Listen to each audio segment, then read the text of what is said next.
Years ago, I deleted a video with this thumbnail because it followed the announcement of a game I didn't end up finishing. But now that matters have dramatically changed, I think it's time to replace that video with a new one. One Night at Flumpty's 3 is real, it's not a prank, and I'm going to tell you about that in as much detail as I reasonably can. I was checking my emails one day, took a glance in the trash folder of all places, and discovered an email from Scott Cawthon. I had to make sure it was really him, and the moment I did, I changed my email filters to ensure he never somehow ended up in my trash again. Basically, Scott was getting in contact with some FNAF fan game developers and wanted to arrange a system where we could profit from our creations, have them be officially ported to major platforms, and potentially also receive merch. Obviously I said heck yeah, and we exchanged a number of emails back and forth discussing the finer details, which I can't talk about because I signed an NDA. I can say that Scott never told me to make a third Flumpty's game, but he told me I could if I wanted to, and I knew if there was ever a time for me to do it, this was that time.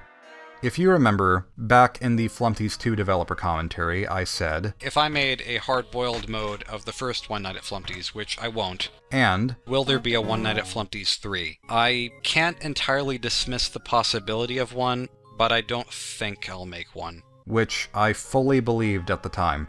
But no one could have seen the Fazbear Fanverse initiative coming, and it is the whole reason I changed my mind.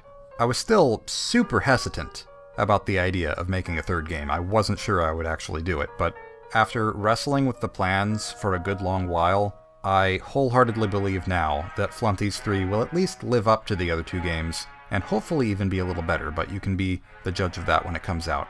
The thing is, I wasn't in charge of when Scott would make the big announcement post on Reddit, and I'm also not in charge of when Flumpty's 3 will release, because it'll have to be at around the same time as the multi-platform ports release, assuming those are successful, and the porting process is going to take a while. This is nobody's fault, but it does scare me a little, because in the lengthy time it takes before Flumpty's 3 comes out, I don't want to accidentally overhype what is going to be a pretty short game. I don't want fans to think it'll be bigger than it actually is.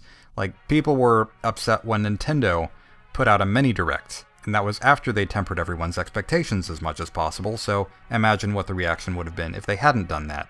I'm excited about this game, I really am, and I want you to be excited about it too. I just want you to know what to be excited for, I guess. The basic rundown is, One Night at Flumpty's 3 will be a new game with new mechanics that keeps with the short-form structure of the first two. I feel like that's kind of what makes them special. The game is fully planned out, and I won't be taking suggestions. You can expect one night, a hard-boiled mode, and almost nothing resembling a plot. I'm also not avoiding using any colors. I'm surprised how many people have asked about that, but I do plan on there being a theme to the colors I use the most. A few ideas from the cancelled One Week at Flumpty's plans will carry over. I'm not going to say which ones, but I'll tell you some of what won't make the cut, and basically I'm not bringing back any of my past attempts to force lore into this goofy series. I'm not giving the characters backstories. I'm not including the Champ or Chump characters whose existence relied entirely on the cancelled story, and I don't even feel bad about that because they were just discount eyesores anyway. I also won't be using the blind monster idea I had for Flumpty's 2. I tried to work a blind monster into the plans for the new one, but there just isn't a place for it, so if I ever use that idea, it won't be for a FNAF clone. I'm developing One Night at Flumpty's 3 with the intent of it being the final game. From my perspective, this game is more like a side project to tie up a loose end, and it's not one of the main things I'm working on. It won't be a direct parallel of Five Nights at Freddy's 3, but it will have security cameras because, to me, those define the gameplay of FNAF more than anything else. Part of the reason I'd really like to end on 3 is because, honestly, I miss the closure that we all felt when FNAF 3 came out. It wrapped things up so nicely, most of us weren't expecting another game, and I still think the first 3 games are the best ones. Keep in mind, despite it all, I'm actually not much of a FNAF fan anymore, and I mean no disrespect to Scott Cawthon. He is an amazing guy who I am eternally grateful for, but there are a lot of other games and genres I just have more passion for. You should read Scott's Reddit post for a few more details. Expect more teasers eventually on Twitter. I'm not sure exactly when because I don't know when the release date will be. Hopefully this year, but it could go into next year. and I'd love to wind down and not focus my work or my social presence exclusively on Flumpty in that time. I hope that's understandable. I'll add that I'm probably done with the short 1 week at Flumpty's April Fool's animations as well, or at least if I continued those, I'd call them something else, because I want them to end on a 3 as well. The reason they were yearly is because I'm just tired of doing Flumpty's voice. It's not as fun or as easy as it used to be, and I think it would get tiring to hear it too much anyway, so I'm sorry that I'm most likely going to be done with Flumpty's, and this game is kind of a bonus, but I really would like to believe that I'm more than just the Flumpty guy or the Riddle School guy, and I want to try and do other things too. Anyway, thank you for listening. This might be the last update for a while, so I'll see you when I see you. Take care, everyone. Kevin Jr. confirmed.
Disclaimer. Instead of this video being a pure developer commentary over gameplay footage like the ones made for the first 2 games, it will be a fully edited video essay in which I spend most of it talking about the development of One Night at Flumpty's 3. This video will contain spoilers and viewer discretion is advised. About 13 years ago now, on the forum I used to frequent, I invented an imaginary user with the name Popular Guy, and the running gag was that every message this user posted would receive at least a dozen upvotes, regardless of what it said. I had to find an avatar for this character I invented, and on a whim, I did an image search for Humpty Dumpty, I'm not really sure why, and found this, which it turns out is from a bit on The Muppet Show. I couldn't tell you why this image worked so well for Popular Guy, but the joke was well received, and I wouldn't be surprised if it left an impression on me that subconsciously led to Flumpty Bumpty years later, who I similarly invented on a whim as a joke. It never would have occurred to me that his popularity would grow to the degree that it has today. One Night at Flumpty's 3, for me, is the end of a very long joke that took on a life of its own. I've made no secret of the conflicting feelings I've had about this goofy little series, but I know I'm not alone when I say it's a rough feeling when your most successful creation, or at least one of them, is something you didn't put your heart into. I made the first game in about 3 weeks to practice software I'd never used before. Not only was it a test parody game based on a series I really only had a passing interest in about 5 years ago, its cast is entirely made up of characters most people seem to have more passion about than I do. A lot of artists refer to their original characters as their children because of how much love and care they put into them, and I definitely feel that way about some of my own characters. But I've never had that experience with Flumpty or Blam or the others. For me, they're just kind of a means to an end. All of this is to say, when I found Scott Cawthon's email about the Fazbear Fanverse Initiative in my trash folder, the reason it was there at all is because I had filters in place to automatically delete emails about Flumpty and FNAF, because I had no expectations of doing anything with either of them again. In fact, I had also deleted all the source files for the first 2 games, which made it more difficult when I had to remove all the copyrighted material from them for the official releases because somebody had to decompile the games for me, and after that the only way for me to edit the images was to draw over them. So that was fun. I joined the initiative knowing I didn't have to make a 3rd game if I didn't want to. Even still, to me it only made sense to try. Because, of course, one last game to tie up loose ends for the fans and for myself would make the whole thing more special. So I got started, and this is going to sound strangely familiar, but I started with a dream I had. A few years back, probably about 4 years ago now, 3 or 4, I don't know exactly, I had a dream about a hypothetical 3rd Flumpty game that took place in an empty cabin on a mountain with a blizzard outside. On each of the 4 walls of this cabin was a wide open door Flumpty and Blam would sometimes appear behind, and just looking at them was enough to make them vanish back into the storm. If I had directly translated the stream into game form, the gameplay would have been garbage, because all you'd have to do is spin around in a circle and you'd win. Still, I liked the idea of a real 3rd game taking place in a freezing cold environment, so I made the office a freezer and turned the temperature into a mechanic.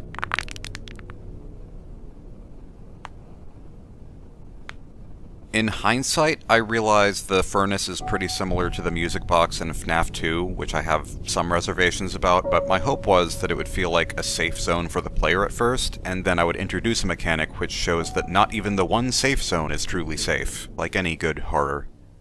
I knew early on that I wanted to bring back the whole gang from the first 2 games without introducing any new characters, because this final game is sort of their curtain call. I briefly tried to work in the blind monster I left out of Flumpty's 2, but the idea didn't fit then, it didn't fit this time either, it would have felt forced, and it was simply not meant to be. The reason Empty Bempty is not in the game, by the way, is because by the time I announced the game it was actually already finished, and I just made it sound like it hadn't been started yet because I wanted to give ClickTeam more time for the ports without people complaining. I don't know, it took a long time anyway. Either way, Empty Bempty was added to the first game after the 3rd one was already finished, and it was just meant to be a little bonus anyway, nothing really important. Blam, as is tradition, is pretty neutral. He follows a path to the office, and you know he's about to enter when he has the Kevin Jr. pose. Golden Flumpty has always been a reference to Golden Freddy, who is a hallucination. Turning him into a hallucination like the ones in FNAF 3 just made sense in my head. Someone had to come out of the furnace, and the Red Man seemed like the obvious choice because he's associated with fire and lava, although the idea of having him teleport through a portal in the wall was sort of carried over from the Grunkfist portals in the cancelled One Week at Flumpty's plans. Several things were carried over from those plans, one of the most obvious things being the snapshot camera, which I repurposed for use in the office instead of the security cameras because I wanted to force players to use the monitor to determine when a character is right outside, and lighting up the darkness in front of you with a flash of light just seemed like a cool way of fending them off. When balancing the game, I felt like there needed to be more of a reason to make every snapshot deliberate, which is why if you flash the light at Grunkfist the impatient clown, he attacks you unlike the other characters. It also worked out well because the room Grunkfist comes out of this time is an exhibit for clown art, which is an idea I was rather happy with, and it makes sense for an art exhibit to have a sign prohibiting flash photography. There was no way I couldn't bring back both the beaver and the owl this time, but one thing I didn't want to carry over from the cancelled one-week plans was the toilet paper mummy beaver idea, because I knew everybody would be expecting that, and I was right. I also tried to find a way to implement both characters separately without their mechanics being identical, because having every character behave in a unique way is just my preference, but nothing I came up with felt natural. I eventually had the idea to kill off the owl like I killed off the beaver, and combine the corpses of these two functionally very similar characters into one twisted-looking chimera, which felt nice and spooky and didn't sacrifice gameplay. I think Eyesore was the last character whose mechanic I came up with for the first night, because by that point it felt like I'd covered all the bases with the other characters, and I didn't know what else to add that would maintain the balance of the mechanics. Most likely what led to me putting Eyesore in the door was the fond, eerie mental image of all those eyes staring at you from the darkness, and I'd say it serves as a nice extra incentive not to look at the security cameras for too long. The number one idea that I absolutely wanted to bring back from the cancelled one-week plans was a hectic night dedicated entirely to Flumpty with a dramatic shift in tone. Flumpty Night, as I call it, was the whole reason I wanted to make a third game in the first place, even 6 years ago. After all, Flumpty is the namesake of the series. He's immune to the plot, he can transcend time and space. He really should be the scariest character, and I did everything in my power to make that happen. The end result, in my opinion, is even better than I'd always hoped it would be. I'm glad I didn't design this night in the 1 week at Flumpty's days, because I've learned a lot, and I was able to capture exactly the mood I wanted back then, just with better gameplay that handles a lot of the same elements in a different way. I brought back the rooms that swap places on the map, the starry hallway, the laser doors, the room decorated with a bunch of glowing lines. The addition of the dinosaur was my friend's idea. This night combines a lot of new ideas with the best of the plans I had before, and it doubled as fan service, so that's great.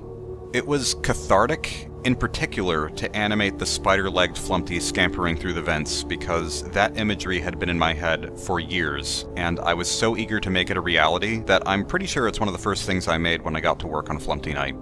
I was also excited to make the jump scare, because Flumpty is more or less a reality-bending god of death.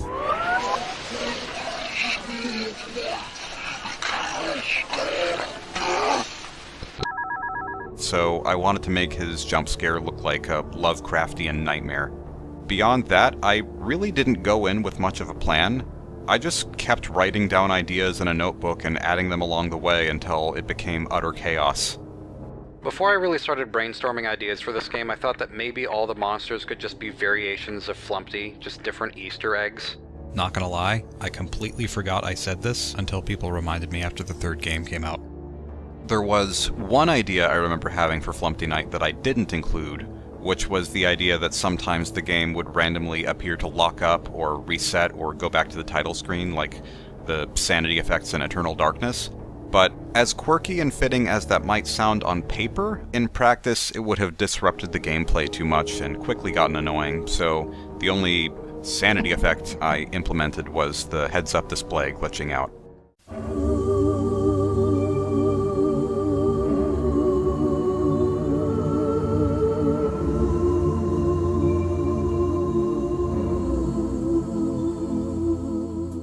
The decision to compose an electro swing song for the end of the night came to me while I was listening to Caravan Palace. Go figure.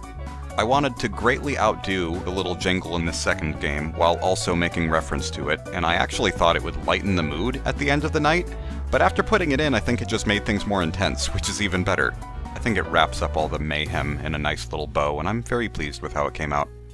Flumpty Night is really the climax of the game, and even though Hard-Boiled mode is meant to be the hardest of the 3 nights, I didn't go out of my way to make it the hardest challenge it possibly could be, because narratively it's the falling action, it's the farewell to the characters, and I wanted people to actually be able to beat the night and see the true ending.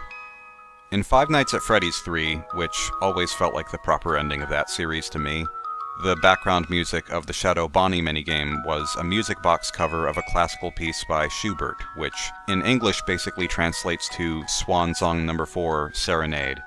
I used that same music box theme in the cancellation video for the One Week at Flumpty's game years ago, and it felt appropriate to sort of call back to that for the bittersweet final night of the series. So I made my own cover of Schubert's Serenade, and that's what plays in the game.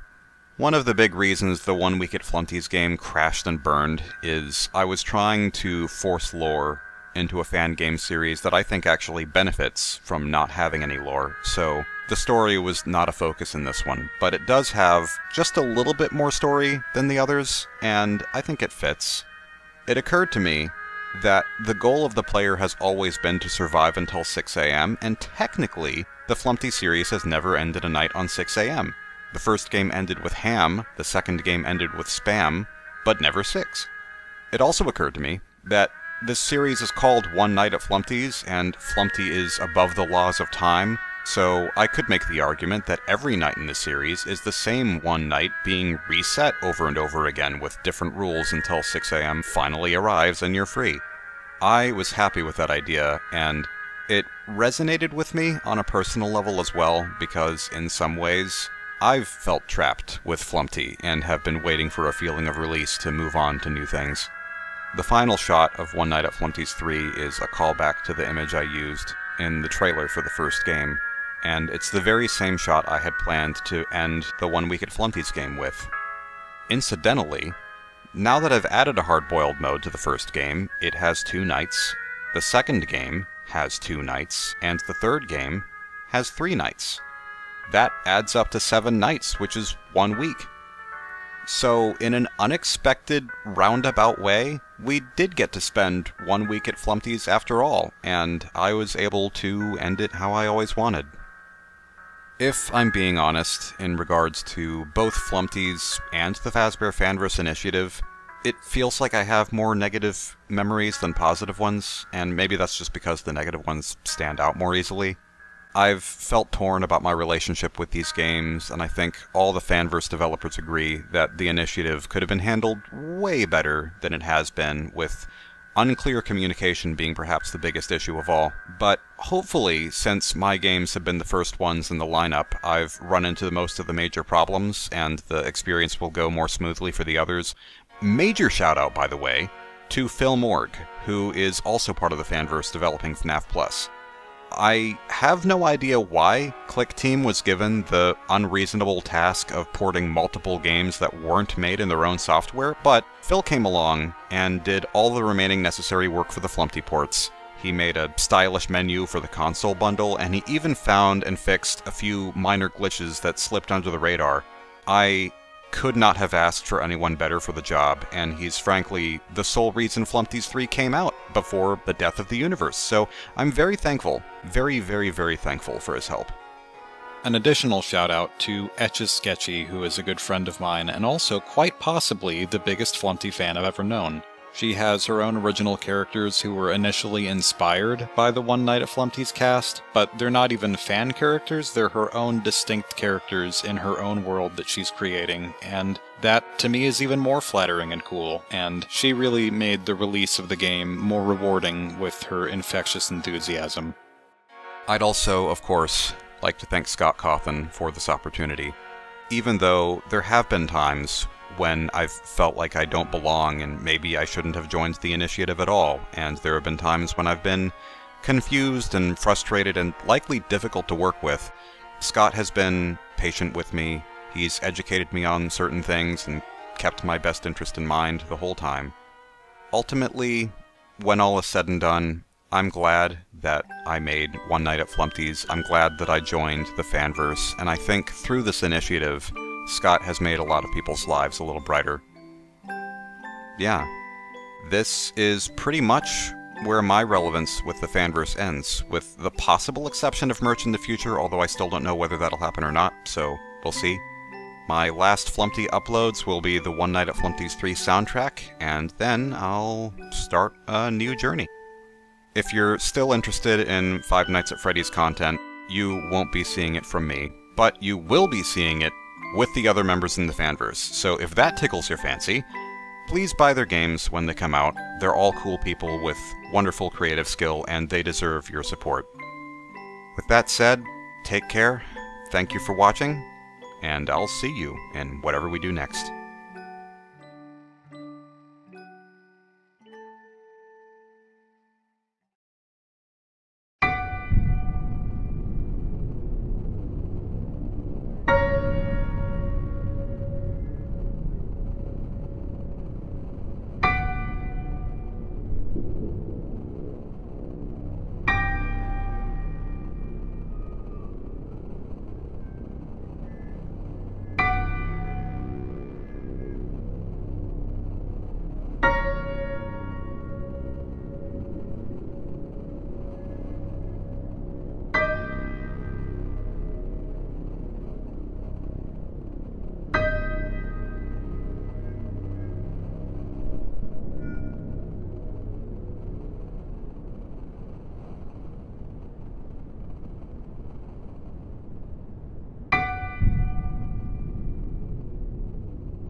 Hiya, best friend. Wouldn't you know it, after all this time, you still haven't survived until 6 a.m. But if you ever do, I'll finally let you leave.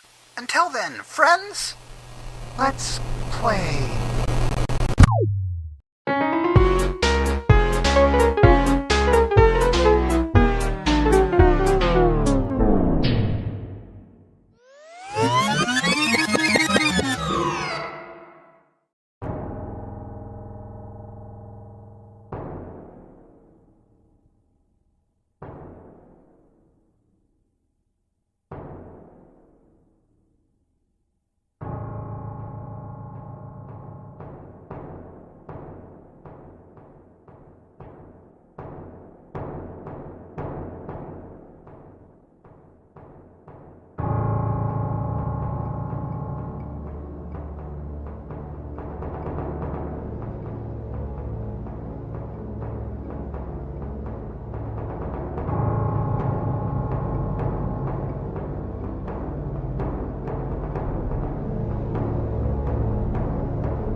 this place behind.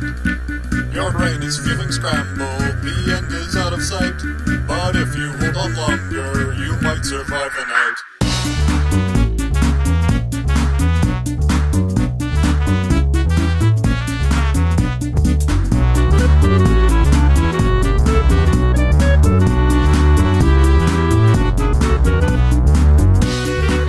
It's Funky Bunky, it's Funky Bunky.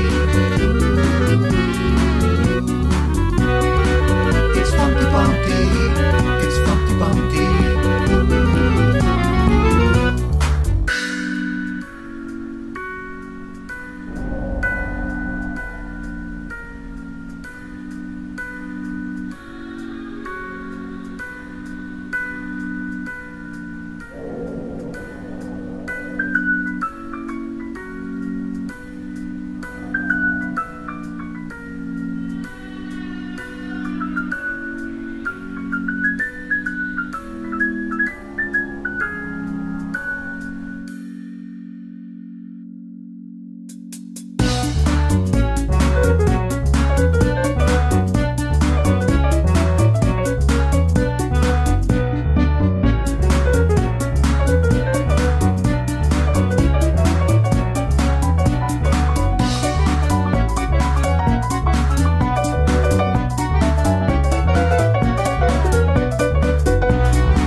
Bye.